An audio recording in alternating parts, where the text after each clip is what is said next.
बिस्मिल्लाहिर्रहमानिर्रहीम। अस्सलाम वालेकुम नादरीन, आप यूट्यूब चैनल देख रहे हैं। मैं इमरान खान हूँ।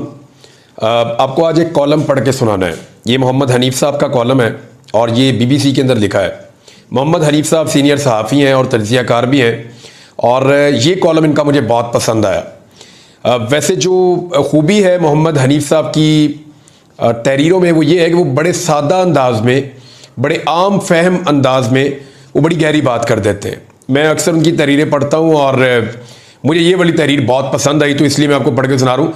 और ज़्यादा पसंद आने की वजह भी ये है कि मेरे पॉइंट ऑफ व्यू के बहुत करीब है, तो इसलिए मैं आपको ये पढ़ के सुना रहा हूँ। लेकिन उससे पहले जो इमरान खान साहब ने कहा, अच्छा उनका जो ये जो कॉलम है या जो तहरीर है मोहम्मद हनीफ साहब की, इसमें इंफॉर्मेशन भी है और इसमें कुछ चीज़ों की खबर भी है और कुछ खबरों की तस्दीक भी है।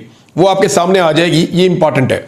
अच्छा, इमरान खान साहब का एक स्टेटमेंट है, उससे पहले मैं आपको वो बता दूं, ये रिपोर्ट हुआ पूरे पाकिस्तान में। उन्होंने कहा, एक जुमले का है, लेकिन इससे आपको आइडिया हो जाएगा कि मामला कहां जाके फंस गया, कहां पे रुका हुआ है। इमरान खान साहब ने कहा कि मैंने कोई डील नहीं करनी, कौम को वाज़ेह बता दूं, आपकी आज़ादी इनसे छीन कर वापस आ रहा हूं इंशाअल्लाह। ये इमरान खान साहब ने कहा कि मैंने कोई डील नहीं करनी, कौम को वाज़ेह बता दूं, आपकी आज़ादी इनसे छीन कर वापस आ रहा हूं इंशाअल्लाह। ये जी इमरान खान साहब ने कहा। अब आइए कि अडियाला से ऑक्सफोर्ड तक, ये मोहम्मद हनीफ साहब का कॉलम है। वो लिखते हैं कि जिंदगी में अंग्रेजी की जो पहली ज़ख़ीम किताब पढ़ी थी उसका नाम था द ग्रेट एस्केप। इसमें इन कैदियों की कहानियां थी जो दुनिया की महफूज तरीन जेलों से फरार होने में कामयाब हुए। कोई जेल के गार्ड का बेस बदल कर भागा, किसी ने अपने आप को धोबी की वैन में छुपाया, एक ज़हीन कैदी बिस्तर की चादर से हैंग ग्लाइडर बनकर, वो ऐसे छलांग मार देना ऊपर से कपड़ा बांध के, जेल की फसील के ऊपर से प्रवास कर गया। लेकिन ज्यादातर कहानियों में कैदी साल हा साल तक खामोशी से एक सुरंग खोदते थे। अक्सर पकड़े जाते थे, लेकिन कुछ खुशकिस्मत अपनी आज़ादी पा लेते थे। जो पकड़े जाते थे वो जेल वापस आते ही एक और सुरंग खोदने की तैयारी शुरू कर देते थे। कहानियों का सबक यही था कि अगर कैदी का जज्बा सच्चा हो तो दुनिया की कोई जेल उसे फरार होने से नहीं रोक सकती। पाकिस्तान के सबसे मशहूर कैदी इमरान खान है और किसी ज़माने में पाकिस्तान की सबसे सख्त जेल मच जेल समझी जाती थी। लेकिन आजकल अडियाला है, जहां पर जेलरों को कैदी से हंसकर बात करने पर गायब कर दिया जाता है। और कैदी का जज्बा ऐसा है कि आपको उनकी सियासत से लाख इख्तलाफ हो, लेकिन उनके जज्बे से उनके सियासी मुखालिफिन भी तंग हैं। जिस तरह इमरान खान ने पाकिस्तान की सियासत में नए अंदाज मुतारफ करवाए हैं, इसी तरह उन्होंने अडियाला जेल से फरार का एक अनोखा मंसूबा सोचा है कि वो ऑक्सफोर्ड यूनिवर्सिटी के चांसलर का इलेक्शन लड़ेंगे। सच्ची बात यह है कि इमरान खान के इलेक्शन में उतरने से पहले ना पाकिस्तानियों को और ना ही इंग्लिस्तानियों को, ज्यादातर इंग्लिस्तानियों को इल्म था कि ऑक्सफोर्ड के चांसलर का भी कोई इलेक्शन होता है। उनके ऐलान के साथ ही सबको चांसलर के इलेक्शन का ऐसे ही पता चल गया जैसे अब बच्चे बच्चे को इलेक्शन फॉर्म 45 और इलेक्शन फॉर्म 47 के बारे में पता है। फॉर्म 45-47 वाली कहानी तो सबको पता ना पाकिस्तान में। गोरों के एक कदीम इदारे के भूले बसरे इंतखाब में शामिल होने का ऐलान करके इमरान खान ने उसमें जान डाल दी है। मंसूबा यह नहीं कि इमरान खान अडियाला जेल से सुरंग खोदना शुरू करेंगे और एक दिन ऑक्सफोर्ड के चांसलर के दफ्तर में नमूदार हो जाएंगे। वो रहेंगे जेल में ही, और जैसा कि उनके जानसार समझते हैं, जेल में रहते हुए मजबूत से मजबूत तर, मकबूल से मकबूल तर होते जाएंगे। लेकिन चांसलर का इलेक्शन लड़ने से उनका नाम मगरबी दारुल हुकूमतों में एक बार फिर गूंजेगा। सबको याद आएगा कि वो एक शौराए आफाक क्रिकेटर थे। उनके मद्दाहों को लंदन की पार्टियां, शाही खानदान के साथ मुलाकातें और साबिका शरीक हयात जमैमा खान के साथ तस्वीरें दोबारा शेयर करने का मौका मिलेगा। उनके कैंसर अस्पताल का जिक्र आएगा। ये बात भी याद आएगी कि वो पाकिस्तान के साबिक वज़ीर आज़म भी हैं और उन पर मज़ाइका खेज किस्म के मुकदमात चलाए जा रहे हैं। चांसलर के इंतखाब के लिए इमरान खान के अलावा किसी दूसरे उम्मीदवार का नाम भी शायद ऑक्सफोर्ड से बाहर लोग नहीं जानते। लेकिन इलेक्शन होता है, गुमनाम उम्मीदवार भी अपना जोर लगाएंगे। एक बरतानवी सहाफ़ी ने एक कॉलम में इमरान खान के खिलाफ इंतखाबी मुहिम का महाज खोल दिया है। इल्ज़ामात वही है पुराने वाले, सलमान रुश्दी के साथ एक स्टेज पर बैठने से इनकार, तालिबान और उसामा के लिए नरम गोशा और औरतों के बारे में फरसूदा ख्यालात। इन बातों से ऑक्सफोर्ड के इलेक्शन में पता नहीं उनके कितने वोट टूटेंगे, लेकिन पाकिस्तान में यकीनन बढ़ेंगे। अगर वो ये इलेक्शन जीत जाते हैं तो कैदी नंबर 804 को गोरों ने भी अपना लीडर मान लिया, और हार गए तो गोरों की अजली इस्लाम दुश्मनी, इंतखाबात का नतीजा कुछ भी हो, दुनिया को याद आएगा कि इमरान खान एक सियासी कैदी है और गालिबन दुनिया के हसीन तरीन सियासी कैदी जेल की सख्ती बर्दाश्त कर लेता है लेकिन गुमनामी नहीं। तो इमरान खान एक बार फिर मगरबी मीडिया की शाह सुर्खियों में होंगे। जो भी सियासतदान पाकिस्तान की किसी जेल से फरार चाहता है, उसकी सुरंग का रास्ता GHQ से होकर गुजरता है। इमरान खान अपना रास्ता खुद बनाने पर मुसर है, बजिद है। शायद वो पहले फरार होने वाले कैदियों का अंजाम देख चुके हैं। सियासतदानों में जेल से फरार होने का सबसे ज्यादा तजुर्बा नवाज शरीफ रखते हैं। अटक किला से फरार हो चुके हैं, कोट लखपत से भी, लेकिन इतनी मरतबा फरार होने के बाद वो अपने घर जाती उम्रा में भी अपने आप को कैदी समझते होंगे। अब फरार होंगे तो कहां जाएंगे? दूसरी तरफ इमरान खान अपनी सुरंग खोद रहे हैं और कोई जेलर रोक भी नहीं सकता। ये जनाब जबरदस्त किस्म का कॉलम लिखा था मोहम्मद हनीफ साहब ने। इसमें आपको सिचुएशन का आइडिया हो गया। और वही बात मैं करता हूं कि इमरान खान जेल से बाहर आना चाहते हैं। कौन है जो जेल में रहना चाहता है? लेकिन इमरान खान अपने तरीके से आना चाहते हैं। एस्टेब्लिशमेंट भी चाहती है, बाकी लोग भी चाहते हैं कि इमरान खान जेल से बाहर निकले ताकि पाकिस्तान में इस्तेहकाम आए। लेकिन मामला यह है कि अगर इमरान खान साहब बाहर निकलते हैं एस्टेब्लिशमेंट के तरीके से तो तभी वो राजी है इस मामले पे। वो चाह रहे हैं जैसे बाकी सारे सर नीचे करके बाहर आ जाते हैं वैसे ही बाहर आ जाए, सर झुका के बाहर आ जाए। लेकिन इमरान खान कहते हैं जी बड़ा वाला फाटक खोलो, मैंने सर नीचे नहीं करना। मैं जेल के अंदर जिस इज्जत के साथ गया हूं मैं उसी इज्जत के साथ बाहर आऊंगा। और इमरान खान साहब का कद वैसे भी बहुत बढ़ गया जेल के अंदर रहने की वजह से, तो अब तो उस छोटे दरवाजे से वो गुजर भी नहीं सकते जो एस्टेब्लिशमेंट ने और हुकूमत ने मिलकर बनाया है। अब इमरान खान के लिए बड़ा गेट या तो खोलना पड़ेगा या कोई और हल निकालना पड़ेगा, क्योंकि पुराने सारे जो आजमूदा नुस्खे थे वो इमरान खान साहब के मामले में बेकार हो गए। एक और खबर है जी, और वो शहबाज शरीफ के इस्तीफे के हवाले से एक इंकशाफ किया है आमिर डोगर साहब ने। आमिर डोगर साहब जो है वो पाकिस्तान तहरीक इंसाफ के मेंबर कौमी असम्बली हैं और माजी में मुख्तलिफ ओहदों पर भी रहे पाकिस्तान तहरीक इंसाफ के। इमरान खान साहब के दरीना साथी हैं। उन्होंने एक जगह दावा किया कि पिछले हफ्ते शहबाज शरीफ साहब जो हैं वो इस्तीफा दे रहे थे। उन्होंने कहा जी 2 हफ्ते पहले शहबाज शरीफ साहब इस्तीफा दे रहे थे, पीपल्स पार्टी अगर हाथ हटा ले तो सुबह हुकूमत खत्म हो जाएगी।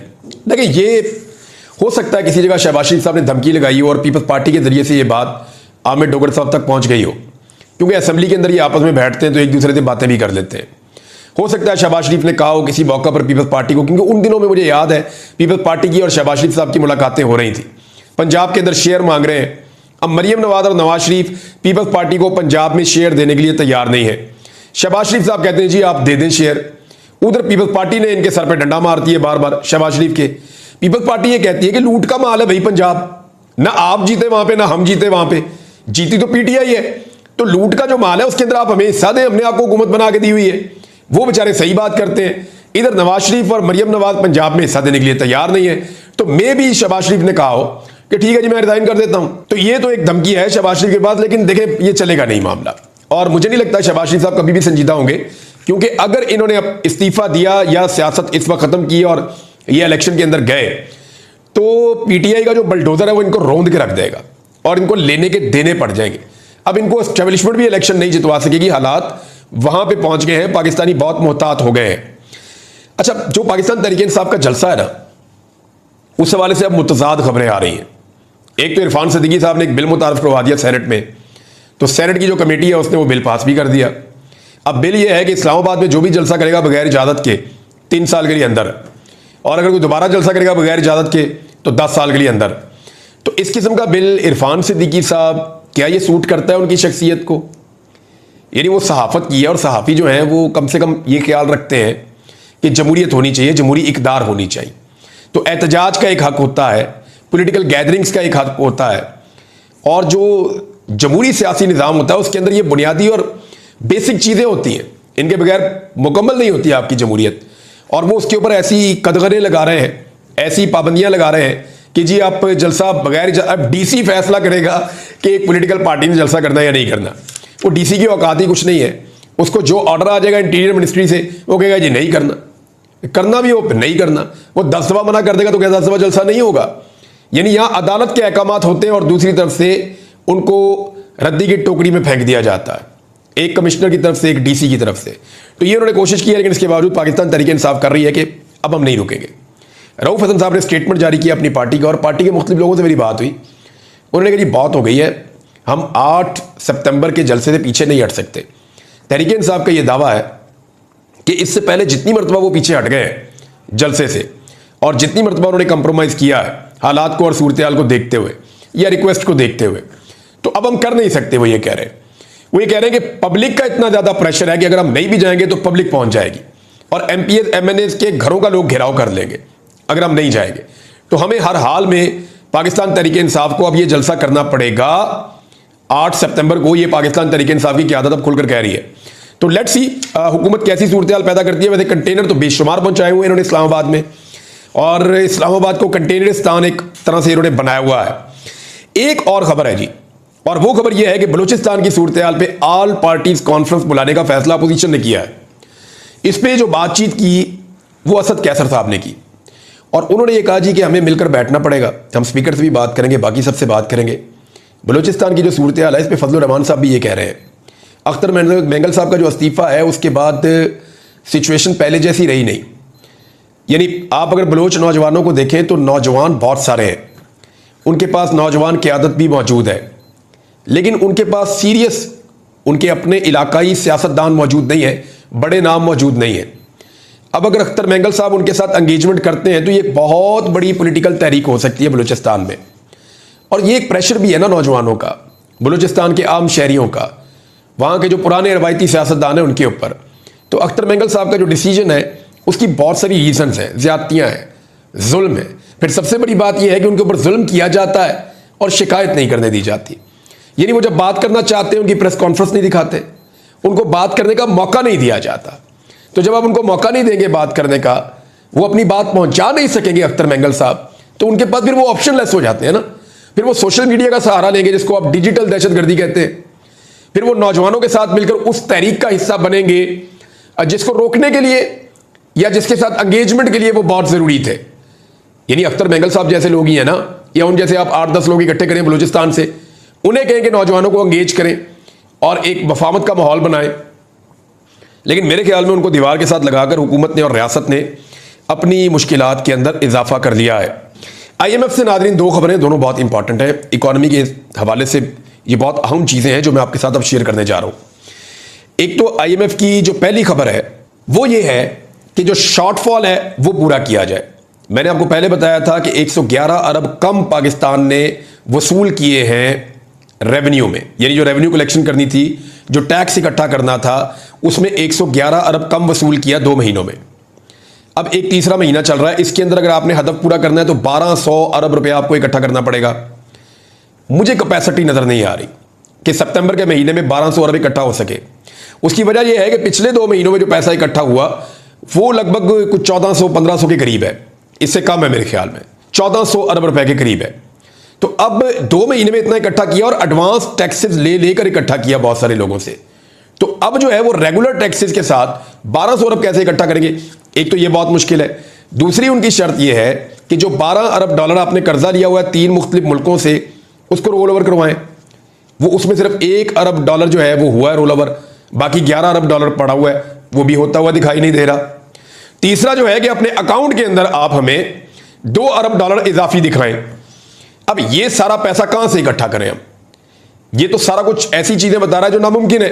तो जब ये नामुमकिन है तो फिर ऐसा लगता है कि IMF अब जब पाकिस्तान के साथ दोबारा बैठेगा या एंगेजमेंट करेगा तो नई शराइत के साथ आएगा, और वो जिन नई शराइत के साथ आएगा उनके बाद दबाव ज्यादा बढ़ेगा पाकिस्तान के ऊपर, पाकिस्तान के गरीब अवाम के ऊपर, तनख्वाहदार तबके के ऊपर और आम पाकिस्तानी के ऊपर। अब तक की जो इतला उसके मुताबिक जो कैलेंडर जारी हुआ IMF का, उसमें बोर्ड के 9 तारीख के और बोर्ड के 13 सितंबर के जो इजलास आने जा रहे हैं उनके शेड्यूल में भी पाकिस्तान का एजेंडा शामिल नहीं है। और अगर ये सितंबर का महीना गुजर जाता है तो डेफिनेटली पाकिस्तान में एक मिनी बजट आएगा, और वो मिनी बजट क्या करेगा उसका हम सबको आइडिया है। नाज़रीन एक और खबर मैं आपको बताता हूं। पाकिस्तान की फौज का एक झेली इदारा है FWO, उसने अतियात और खैरात की मद में 7 अरब रुपए से ज्यादा बांट दिए जिनका कोई हिसाब किताब ही मौजूद नहीं है। ये मैं नहीं कह रहा, ऑडिटर जनरल ऑफ पाकिस्तान की रिपोर्ट है। ऑडिटर जनरल की रिपोर्ट 2023 और 24 में इंकशाफ हुआ है कि FWO ने बैरून मुल्क एक निजी कंपनी कायम की है। रिपोर्ट में कहा गया है कि एक निजी कंपनी में आर्मी अफसरान की खिदमात को प्रमोशन पेंशन के लिए शुमार होने वाली बाकायदा सर्विस नहीं कहा जा सकता। रिपोर्ट में यह भी कहा गया कि FWO ने हुकूमती मंजूरी के बगैर एक नया मनसूबा शुरू किया।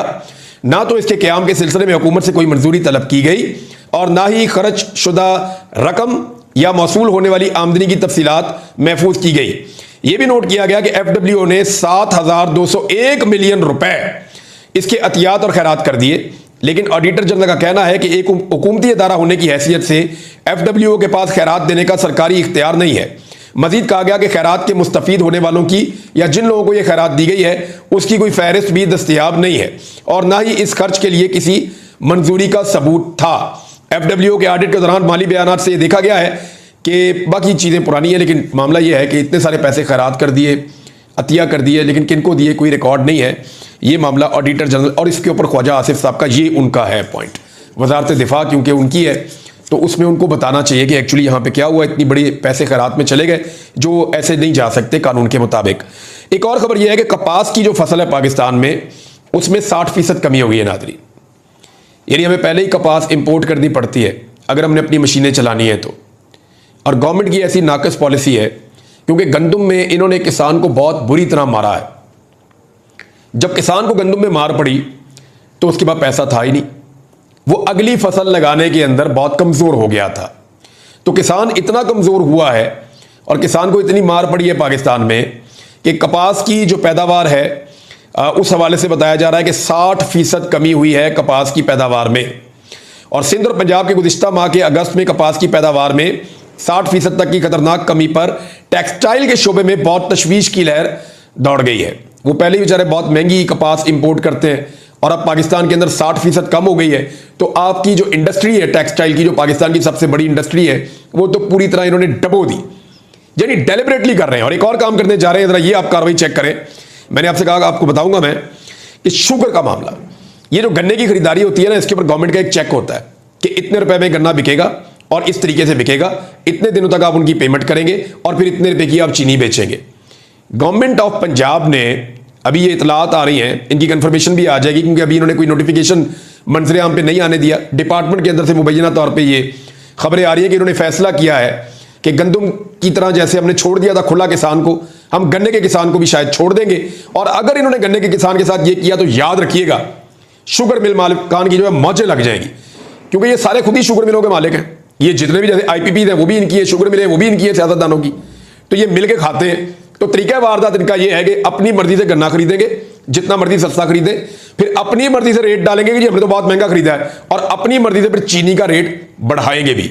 ये जो स्कैंडल है इसके ऊपर मैं आने वाले दिनों में बात करूंगा। अब तक के लिए इतने, अपना ख्याल रखिएगा, अपने इस चैनल का भी।